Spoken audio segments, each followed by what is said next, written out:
Kwaniriza ku mukutu gwaffe ogwa tusomere nnaalu tugenda maaso n'akatabo kaffe aka Bwali Butamanya. Tuli ku muko gw'omukaaga ogugamba nti Ntwalibwa mu Kabubbu Primary School.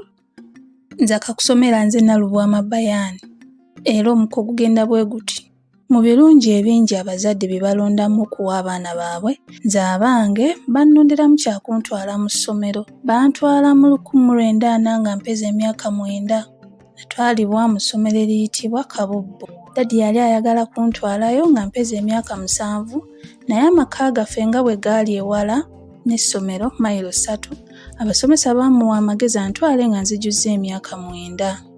Nga mmaze okukakataamu kubanga essomero teryali lya kisulo. Dadi teyalina nsimbi zimala okuntandisiza mu ssomero erisulwamu. Bazadde bange bombi baamanya omugaso gw'okusomesa abaana abalenzi.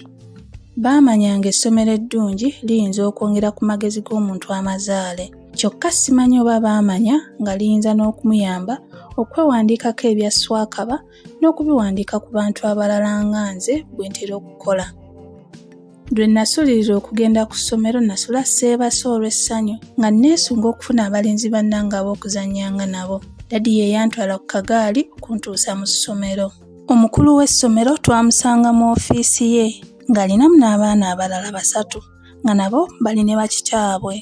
Mu ofiisi natyamu nnyo olw'ebintu ebingi ebyalimu bye nali sirabangako. Gamba ng'ogudde oguboggola ogwali ku mmeeza y'omukulu w'essomero, ekyuma ekiruma empapula, essaawa ennene n'ebirala.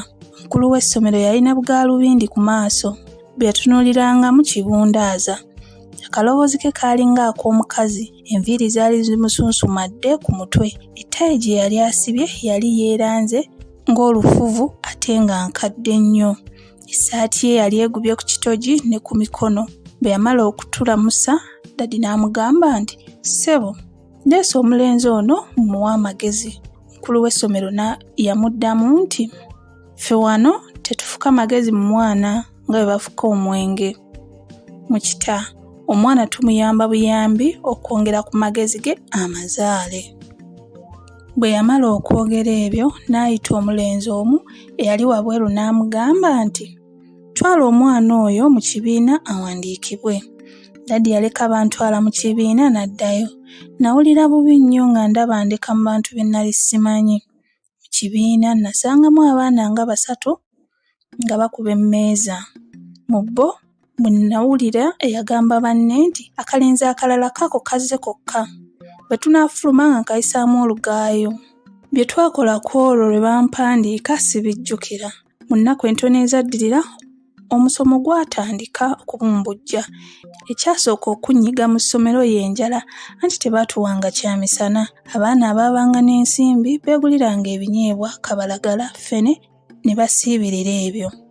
Nze we naliranga ku mmere nga nzizeeyo eka ng'enjala eyagala kunzita bussi. Kye natya ku ssomero okusinga enjala bwe buggo. Omwana yenna eyatuukanga ekikeerezi ku ssomero, abasomesa n'abaana baakuyitanga kutuuka leeti ng'akubwa bukubwa. Omusomesa abaana gwe baatuuma Kireku olw'okumusanga mu kkubo n'endeku y'omwenge ate nga mutamiivu wa lubeerera, ye yasinganga okwagala okutukuba. Ye mu kutukuba alinga ataagendereranga kutubonereza lwa kuzza misango wazira okwesanyusa. Omanyi waliwo abantu abawulira essanyu nga balumya abantu bannaabwe oba ebisolo. Kireku yasomesanga mu kibiina kya 3. Abaana b'ekibiina kye yabakubiranga ebintu bingi: okusekera mu kibiina, okulemwa ebikolebwa mu kibiina ng'ebyokubala, okusoma n'okuwandiika, ate n'obutasaba ku Sande. Kireku yali mukubi wa bbidde. Oluusi yajjanga okusomesa ng'awunyanga ekisisiro. Abasomi ffenna twamukyawa ne tumwagaliza ebibi byonna bimutuukeko. Ekyatulema okutegeera kwe kulaba nga twamuwawaabira enfunda nnyingi ew'omukulu w'essomero olw'okutukubiranga ebitaliimu naye nga ye tamufaako. Oluusi yatukubanga n'omukulu w'essomero amulaba. Twakitegeera luvannyuma nnyo nga Kireku yali mukwano gw'enfiirabulago. Baanywanga bombi omwenge mu bbaala gye baayitanga Kijama eyali mu kalikondo k'akabuga ke bayita Buyonjo. Obutamanya kwe nabutegeerera nga bwakabi, abaana bangi baddukanga mu ssomero ne bagenda mu masomero amalala ng'omukulu w'essomero lyaffe tafaayo kumanya kibagobamu. Ekyawonya essomero okugwira ddala be bakulu ab'ebyenjigiriza okukyusa omukulu w'essomero ne munneewe Kireku n'abatwala mu masomero amalala. Baabakyusa nze ndi mu kibiina kya kusatu. Mu kusoma nze saagendanga bulungi era mu bitabo byange naddala mu kyokubala abasomesa baassangamu amagi mangi. Ekyali kigenda okunnemeza ddala okumalako ekyomukaaga gy'emikwano ebiri gye nafuna nga nnyingidde mu kyokubiri, Kaaye ne Kirumira. Nabakwana lwa kabalagala n'ebinyeebwa bye baagulanga ne bampaako nga tuli ku ssomero. B'ekibiina ekyokubiri baali baakiddamu omwaka gwa kubiri. Baatandika mpola okunsendasenda nga tuli ku ssomero nga baŋŋamba nti, Yakobo tuwerekereko tugende tugule kabalagala n'ebinyeebwa ku buduuka wano. Bwe twatuukanga eyo ng'ate baŋŋamba nti, tugende tunoonye emiyembe tulyeko.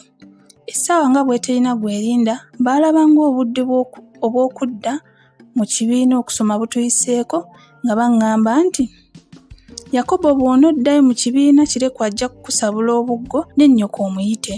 Ffe tugenze kunoonya miyembe. Bwe nawuliranga okusabula obuggo nga nange mbagoberera nga tugenda kunoonya miyembe ku kyalo. Eyo obudde bw'okusoma gye twabumaliranga. Emiyembe bwe twabanga tuginoonyeza mu biseera by'okusoma, olwo olw'eggulo nga gye tuyitira ne tudda eka. Eyayongera okunkyayisa essomero ye mulenzi Ssemakadde. Ssemakadde yali mulenzi mulwanyirwanyi ate nga nsinga amaanyi n'obukulu. Lumu nali muyitako mu luggya lw'essomero nga tuwummuddeko nafunye eŋŋumi n'aginsembereza ku nnyindo nga baŋŋamba nti giwunyeko musosolanda. Bwe namusooza nankubira ddala ku mutwe eŋŋumi kasonsomolera. Saalwa ne ŋŋenda mu wawaabire w'omusomesa w'ekibiina kye. Omusomesa yanziramu nti, gwe tolina mikono lwaki tomukubye? Okuva olwo nga ntandikira ddala okutya Ssemakadde n'okukyawa essomero. Ekyankyayisa essomero, abasomesa tebaafaayo kukimbuuza mu ngeri ya buzadde oba mu mukwano yadde okukibuuza ddadi oba mami. Bansabulanga buggo bwokka buli lwe bandabangako ku ssomero okutuusa lwe nakuba ne mba nga sikyabutya. Bwe navanga eka ng'abakulu balowooza nti ngenze ku ssomero so nga ngenze kusiiba mu makubo oba mu nsiko nga nzannya. Bwe twakwataganangako ne Kaye oba Kirumira ng'obudde eka bunaatuuka tetumanyi. Twanoganga emiyembe, amapeera, ffene ne tubirya, embuto ne zibwegera ng'ezabundizaala. Sukaali gwe twaliisanga emiyembe emito Kaye yamubbanga ewaabwe. Oluusi yabbanga kitundu kya laatiri. Lwe tubadde n'ensimbi okugula kabalagala oba amandaazi nga nabyo tussa mu mbuto. Waliwo lwe nakuba empi n'ensuza ddadi ne mami nga batunula. Bwe bambuuza ekindwaziza olubuto nabaddamu nti ku ssomero wabaddeyo abagenyi, abakulu nange ne bampa ku binnonnoggo bye babafumbidde. Lumu nava eka nga njolekedde essomero ne ŋŋenda nga nnyimirira buli wantu. Bwe natuuka ku ttale ne nsanga akalenzi lwancwende nga kalunda ennyana.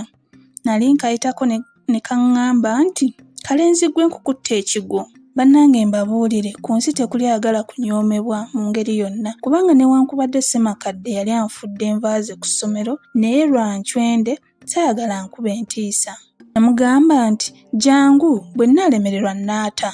Ebyo nabyogera bwe mpanda obulusu mu ngalo. Bwe twamala okuyisaanya n'ayagala okwewalaawala. Namusika mangu ne mmutuusa mu kifuba kyange ne mmutema ekkoligo ly'otalabangako. Bwe nawulira nga musobola bulungi ne nnoonya akafo aw'okumwalirira. Yagenda okulaba ng'ali ku ddimwa nga n'enkoona enywedde. Nagenda okulira ng'akaaba nti, ayi maawe, ekyana ky'omuganda ekyanyita kiri kaata. Bwe yava wansi ne mugamba nti tuddiŋŋane. Yanziramu nti ennyana zijja kwona mu ndimiro z'abandi. Bwe yamala okwogera ebyo nze ne nkwata amakubo gange.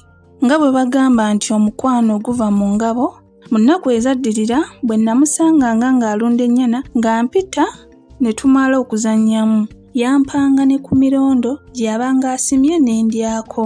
Ate ne twongera okusima emirala fembi. Bwe yazzanga ennyana mu kiwongole nga tugenda ne tukuba ggogolo. Kaye ne Kirumira bwe baatusanganga nga tukuba ggogolo ng'olwo tumukubira ddala obudde ezzibi.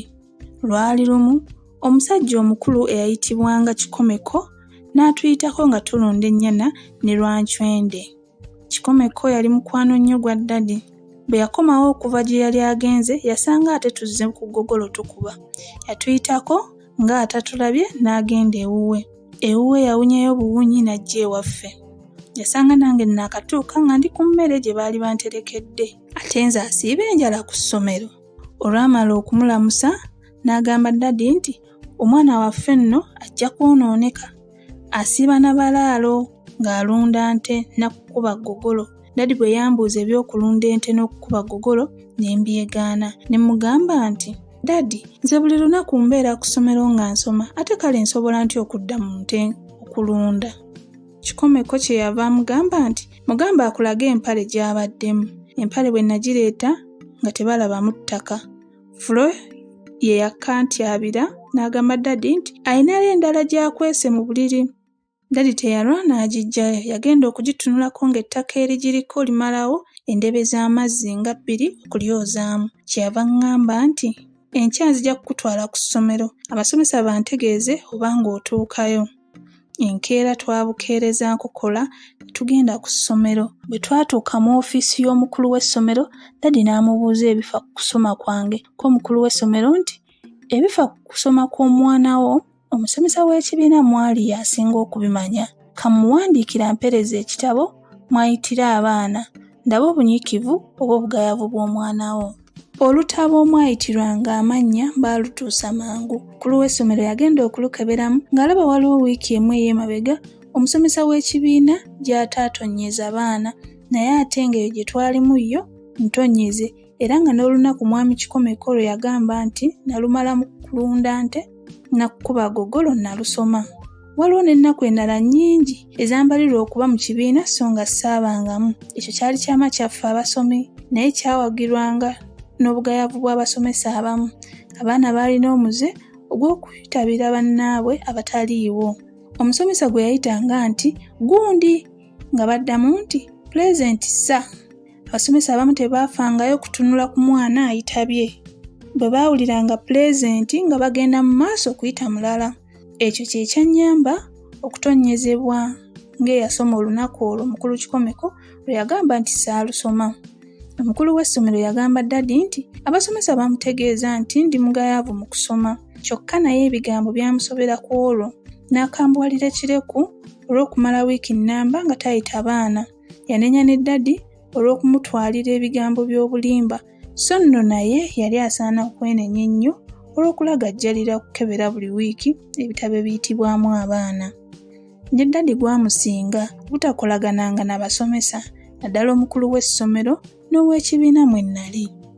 Abaali bateekwa okumutegeeza buli kiseera ebifa ku kusoma kwange. Singa buli omu ku abo yali akoze omulimu gwe, obuzibu tebwandituusaawo, anti agali awamu ge galuma ennyama. Bwe twadda eka twasanga ssenga Mangalita Nnakku addira ddala ku Daddy azze okutulabako.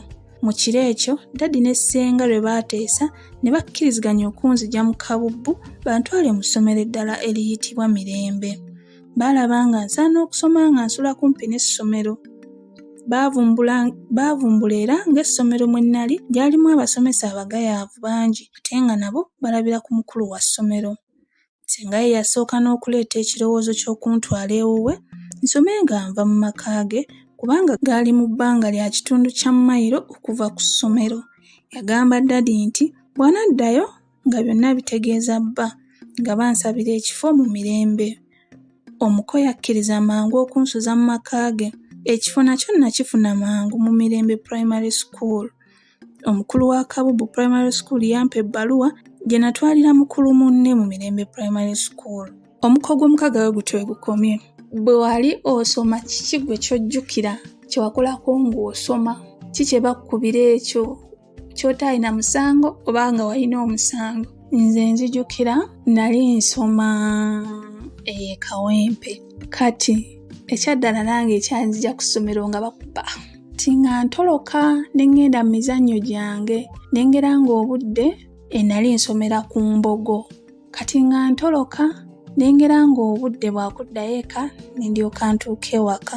Lumu nga ntoloka nasanga taata mu kkubo yampa kyoluyi. kale bambi sirirwerabira kuba yankuba oluyi n'engwa. Kati sadde era ku ssomero yankuba n'engwa. Naŋŋamba ŋŋende eka. Ansanga neetegesa agenda kunkuba emiggo. Ne ŋŋenda eka. Bwe natuuka ewaka nga nkola bulungi emirimu gyange. Nali mu kiraasi ki sijjukira. Nga nkola bulungi emirimu gyange. Obudde nga buziba nga tannadda. Obudde bwe bwaziba neebaka mangu. Bannange yankimayo mu buliri n'ansabula kibooko.